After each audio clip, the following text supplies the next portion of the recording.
De hoje vamos dar aqui continuidade ao estudo das funções trigonométricas. Se não viram o meu vídeo anterior sobre o estudo da função seno, eu vou deixar aqui alguns o link, uma vez que eu não vou fazer assim uma abordagem tão extensa, uma vez que acaba por ser uma abordagem, ou seja, o estudo da função seno e o estudo da função cosseno são extremamente parecidos, portanto eu vou dar aqui um bocadinho mais de, ou seja, rapidez aqui a uma abordagem inicial. Portanto, relativamente à obtenção do gráfico da função cosseno, à semelhança do que vimos para a função seno, portanto eu aí vou mostrar-vos novamente como chegar aqui ao gráfico agora da função cosseno, mas a ideia será utilizarem como ponto de partida a vossa circunferência trigonométrica, que é uma boa ajuda para relacionar aqui comprimentos e ângulos em simultâneo. Portanto, no caso do cosseno, ele começa aqui por ser 1, depois aqui é 0, menos 1 e 0.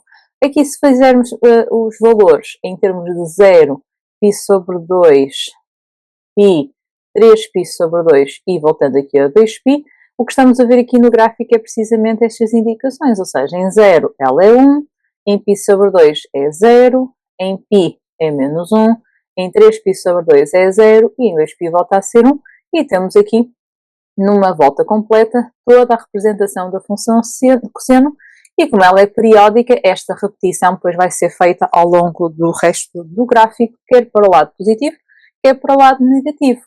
Portanto, essencialmente o que é que altera? Altera aqui a forma onde eu vou buscar os zeros, está bem? Porque o zero aqui é no π sobre 2 e depois se andarmos metade do período, quer para a frente, quer para trás, vamos obter todos os zeros desta função.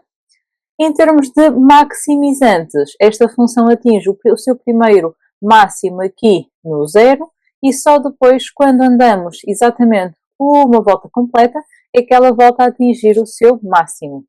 Mínimos, a mesma ideia, ela atinge o seu mínimo no π e quando dá outra volta completa, quer para a frente, quer para trás, várias voltas completas, na verdade, iremos obter todos os mínimos, os valores de x correspondentes ao mínimo desta função.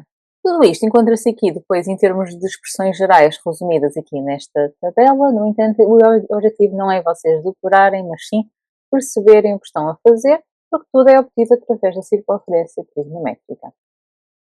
Ok, vamos então aqui ao primeiro exercício para colocar isto em prática.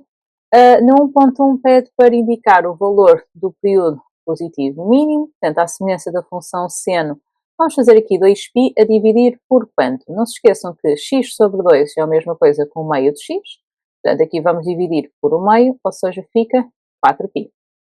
Relativamente ao contradomínio, também à semelhança da função seno, se tivéssemos só cosseno de x varia entre menos 1 e 1, se vocês fizerem alterações dentro de parênteses, não afeta o domínio, portanto, entre menos 1 e 1 na mesma. Se multiplicarmos por menos 2, vamos alterar aqui o sentido, portanto, fica 2 e menos 2. E depois, se somarmos 5, vai ficar entre 7 e 3. Portanto, o contradomínio desta função será entre 3 e 7. Ou seja, vocês têm aqui acesso ao máximo e têm aqui acesso ao mínimo e já agora também chegariam à conclusão que esta função não tem zeros, porque o seu zero, que é o valor da imagem dos zeros da função, não pertence ao contradomínio, está bem? Agora, no 1.3 pede a expressão geral dos minimizantes, portanto temos que igualar a função ao seu mínimo, ou seja, menos 2 cosseno de x sobre 2 mais 5 vai ter que ser igual a 3, portanto fica menos 2 cosseno de x sobre 2 igual a menos 2. Dividindo aqui ambos por menos 2 vai ser igual a 1 e para o cosseno ser igual a 1, significa que o nosso ângulo é da forma 0 mais múltiplos de voltas completas. Ou seja, depois passando o 2 para este lado a multiplicar, fica na mesma aqui 0 e depois aqui passaria para 4π. E temos aqui a nossa expressão geral. Para a amplitude, fazemos o valor máximo menos o valor mínimo a dividir por 2, que vai ser igual a 2, e para a frequência, como é o inverso do período, fica o inverso de 4π. No exercício 2, também no vídeo anterior, falamos cá uma diferença entre pedir para vocês calcularem o período ou para mostrar que a função é periódica e chegar a esse período. Falei sobre isso no vídeo anterior, por isso não me vou voltar a repetir. No entanto, aqui vou-vos voltar a relembrar como resolver este tipo de exercícios. Ou seja, nesta fase vocês ainda não sabem qual é o período desta função, portanto vamos apenas ir ali, à função inicial e vamos, que eu já não estou a copiar, agora sim, vamos aqui à função inicial e vamos substituir aqui o x por x mais p. Aqui igualamos ambas.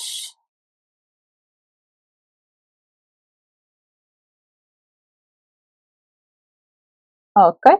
E vai ficar πx mais π vezes p.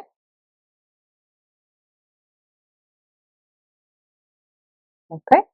E neste caso, a função cosseno e a função seno comportam-se da mesma forma. Reparem que olhando para os dois membros, só esta secção aqui é que estaria diferente. E neste caso, nós sabemos que quando fazemos voltas completas do ângulo, voltamos exatamente ao mesmo valor. Então vamos explicar isso, ou seja, que como o período positivo mínimo da função cosseno é 2π, então significa que aquele 2π teria que ser igual a 2π, ou seja, não sei onde é que fui buscar o 2π, nós temos então o π vezes p, que é o que estava ali dentro daquele retângulozinho, tinha que ser igual a 2π, que neste caso, passando o π para este lado a dividir, acabamos por chegar efetivamente à conclusão que temos uma função periódica e cujo período era 2.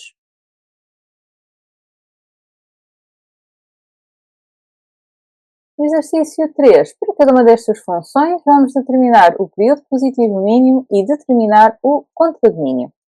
Portanto, contradomínio sempre enquadramento. Sabemos que o cosseno de qualquer ângulo, estejamos aqui a trabalhar em R, vai variar entre menos 1 e 1.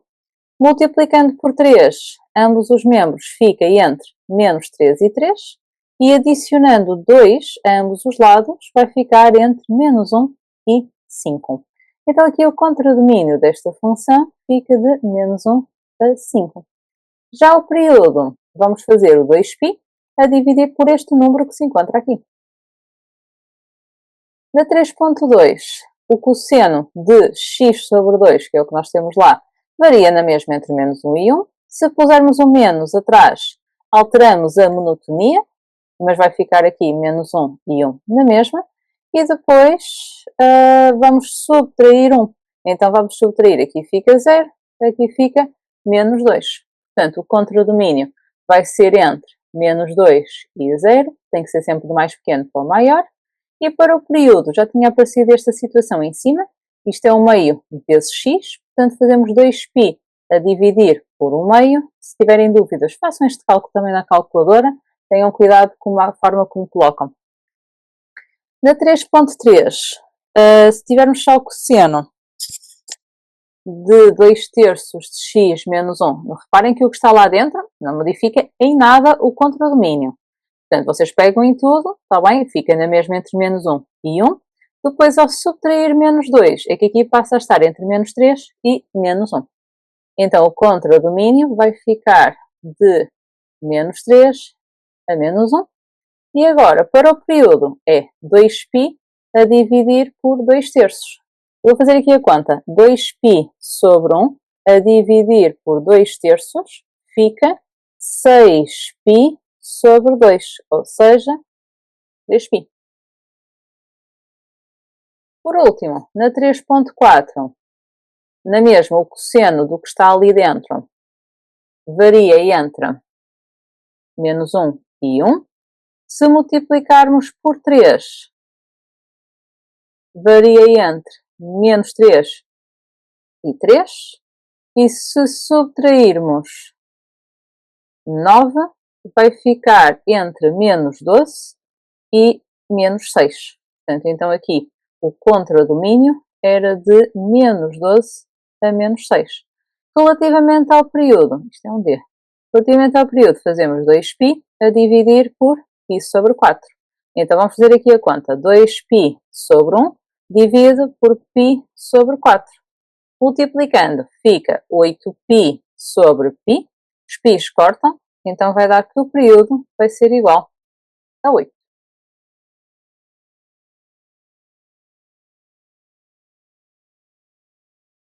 Ok. Aqui no exercício 4, eu coloquei para quem já está a fazer aqui algumas revisões de lógica, ou trabalhar já a lógica, não é bem revisão. Por vezes nos exercícios aparecem estas letras aqui um bocadinho estranhas, que é o A ao contrário e o E ao contrário, que na verdade chamam-se quantificadores. O A ao contrário chama-se quantificador universal e ele lê-se para todo ou qualquer seja, e o quantificador, que é uma letra E virada ao contrário, chama-se de quantificador existencial e lê-se existe pelo menos um. Nós aqui vamos utilizar estes quantificadores porque eles vão aparecer ao longo das afirmações e nós vamos ter que justificar se estas afirmações são verdadeiras ou falsas. O que acontece? Quando vocês utilizam o quantificador universal, a afirmação só é verdadeira se for verdadeira para todos os valores que estiver dentro do vosso intervalo. No quantificador existencial, basta que seja verdadeira para uma situação para ser verdadeira para todas, está bem? Não é para ser verdadeira para todas, ou seja, para ser considerada verdadeira. Portanto, ou seja, se dentro do vosso intervalo arranjarem um exemplo de uma situação que faça com que essa seja verdadeira, então vocês afirmam que a proposição é verdadeira. Vamos então ver aqui, nós temos a função f e temos a função g. Na 4.1 diz, existe pelo menos um valor para o x dentro deste intervalo que faz com que a função g tenha um zero. Ok, nós temos estado a trabalhar esta questão dos zeros à volta do contradomínio, então eu vou começar por aí. Na função g, vamos começar o cosseno varia entre menos 1 e 1, o dobro do cosseno varia entre menos 2 e 2, e se somarmos 3, vai variar aqui entre 1 e 5. Portanto, o contradomínio da função g seria de 1 a 5. O que acontece? O zero não pertence ao contradomínio da função g, o que vai fazer com que a equação g de x igual a 0 seja uma equação impossível. E será sempre impossível, ou seja, não depende do valor do x. Então faz com que esta afirmação seja falsa, porque eu não encontro nenhum valor que faça com que esta afirmação seja verdadeira. Na 4.2 diz, para qualquer valor de x, f de x mais múltiplos de 2π vai ser igual a f de x. Então, onde é que nós andamos a escrever isto? No período. Então, ele estava a afirmar que o período da função f é 2π. E é verdade. Ou seja, a função f é cosseno de x e o período positivo mínimo da função cosseno é sempre 2π. Então, neste caso, eu para justificar que esta afirmação é verdadeira, eu iria explicar isso, ou seja, como o período positivo mínimo desta função é 2π, quer eu adiciono 2π ou múltiplos de 2π, a afirmação será sempre verdadeira. Está bem? Portanto, de facto, f de x mais 2π é igual a f de x e, portanto, mesmo que eu considere múltiplos deste valor, a afirmação seria verdadeira. Então, ela é verdadeira sempre. Logo, a afirmação está correta. Para qualquer x pertencente a R, as imagens de G são sempre positivas. Também é verdade, nós chegamos à conclusão que o contradomínio da função G era de 1 a 5. Então, é verdade que esta função é sempre positiva. Portanto, também temos aqui uma afirmação que vai ser sempre verdadeira. Depois aqui, eu peço desculpa, aqui era a função f, eu sem querer enganei-me. Existe pelo menos um x pertencente ao intervalo de 0 a π, faz com que a função f de x seja igual a 0. Portanto, a função f, não fiz ainda o contradomínio, porque ainda não precisei dela, então vou fazer agora, por causa aqui dos zeros. O cosseno varia entre menos 1 e 1. Depois, menos 2, cosseno vai variar entre 2 e menos 2. E se eu somar 1 a ambos os lados, vai dar entre 3 e menos 1. Então é o seguinte, eu chego à conclusão que se estivesse a trabalhar em R, este seria o contradomínio da minha função. E o zero pertence ao contradomínio. Só que será que me permite concluir logo que esta função tem sempre zeros? Não, porque eu resolvi isto considerando o domínio a ser R, porque é o que nós fazemos sempre que estamos a fazer o contradomínio, a não ser que estivéssemos aqui alguma coisa em contrário. E também, como dizia aqui, domínio R, eu posso fazê-lo à vontade. Só que agora eu tenho que perceber se isto é verdade dentro deste intervalo. Então, neste caso, isto assim só não seria suficiente. Então, vamos resolver isto de outra maneira. Vou arranjar aqui espaço primeiro e vou fazer a resolução da equação mesmo diretamente. E assim, a tempo vai mudar para 4.4 e para 4.5. Então, f de x igual a 0 seria 1 menos 2 cosseno de x igual a 0. Não se esqueçam que sempre que estão a resolver a equação, têm que isolar o cosseno. Então, neste caso, eu chego à conclusão que quero ver quando é que o cosseno, fica uma gatafinhada, cosseno vai ser igual a 1/2. Ok, então primeiro vamos perceber isto na circunferência trigonométrica.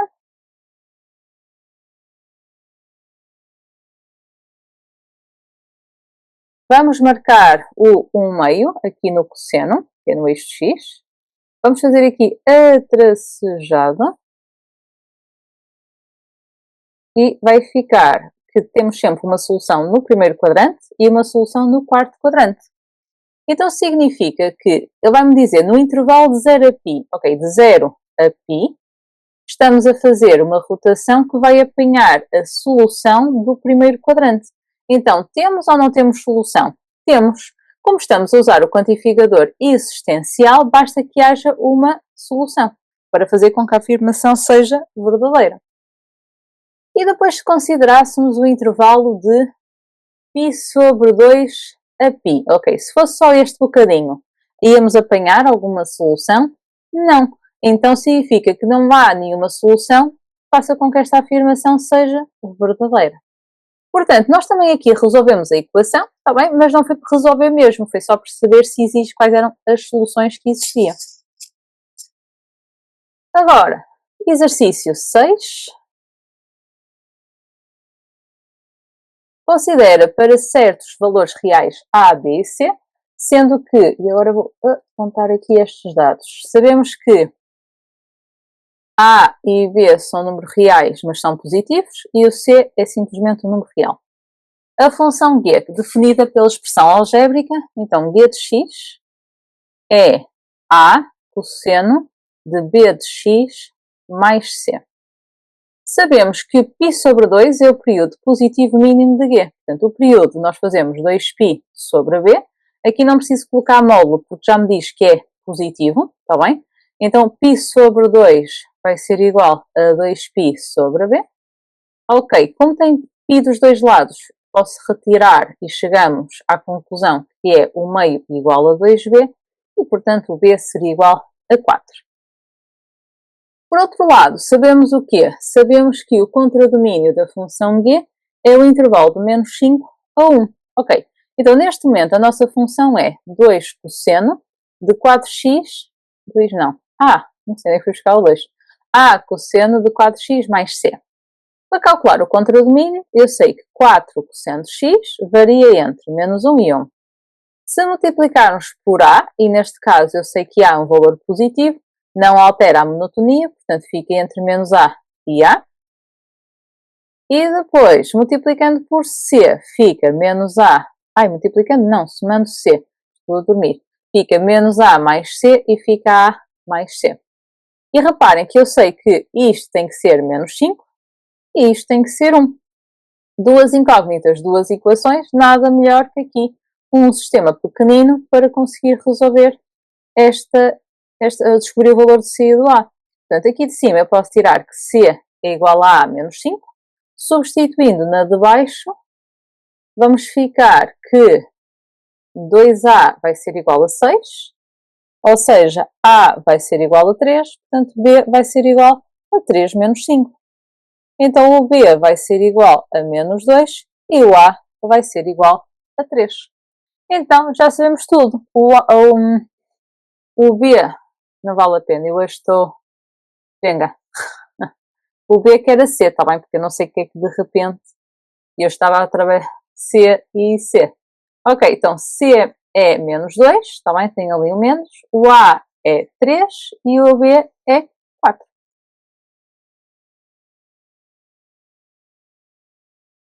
Por último, exercício 6. Temos aqui um exercício que começa a ser já o estilo do que tinha saído nos exames recentes de matemática. Vamos aqui fazer aqui umas associações entre cada uma das informações que nos vai ser dada para comportar corretamente aqui a frase. O período positivo mínimo da função f é, então vamos lá calcular, é 2π sobre o b. O b é 2π, então acaba por ficar 2π a dividir por 2π é 1. A função f tem infinitos zeros, certo? Sendo um deles... Ok, então vamos ver. Eu quero saber quando... um deles é... Vamos ver quando eles... Ou seja, vamos fazer o f de 3 oitavos. Então, o f de 3 oitavos fica 2 cosseno de 2π vezes 3 oitavos menos raiz quadrada de 2. Portanto, eu vou fazer uma a uma, está bem? Para ver qual delas é que me vai dar a imagem zero. Então, aqui vai ficar 2 vezes 3, 6 oitavos. 6 oitavos de π dá 3π sobre 4. Por sua vez, o 3π sobre 4 é o mesmo que ter π menos π sobre 4, ou seja, vai dar pertencer no segundo quadrante, onde o cosseno é negativo. Portanto, fica menos 2 cosseno de π sobre 4 menos raiz de 2. Ou seja, fica raiz de 2 sobre 2 menos raiz de 2, que vai dar menos raiz de 2 menos raiz de 2, que dá menos 2 raiz de 2. Ok, esta não dá. Então, como esta não dá, vamos fazer para 7 oitavos. No meu caso é assim um bocadito mais fácil. Vou já apagar esta parte. Agora, por isso eu tenho que testar uma a uma, está bem? Não é a única forma de fazer. Também podiam utilizar a calculadora, está bem? Para descobrir. Mas como eu não estou a fazer ainda a revisão de exercícios com calculadora, portanto aqui fica 7, fica 14 a dividir por 8, que é 7π sobre 4. 7π sobre 4 é como se fosse 8, é como se fosse ao 2π tirar π sobre 4. Portanto, vai dar um ângulo de quarto quadrante e no quarto quadrante o cosseno é positivo. Então vai ficar 2 vezes cosseno de π sobre 4 menos raiz de 2. Fica 2 vezes raiz de 2 sobre 2 menos raiz de 2, que dá raiz de 2 menos raiz de 2, que é 0. Portanto, fica logo a B.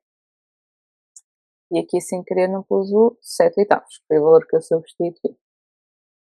Agora, o ponto da abscissa 1, que pertence ao gráfico de f, tem ordenada. Então, abscissa 1, ou seja, está-me a dar o x, quer o y. Então, fica 2 cosseno de 2π vezes 1 menos raiz de 2.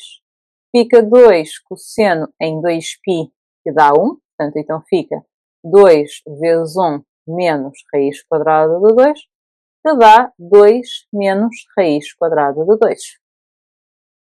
E o número tal não pertence ao contradomínio. Então, vamos aqui ao contradomínio.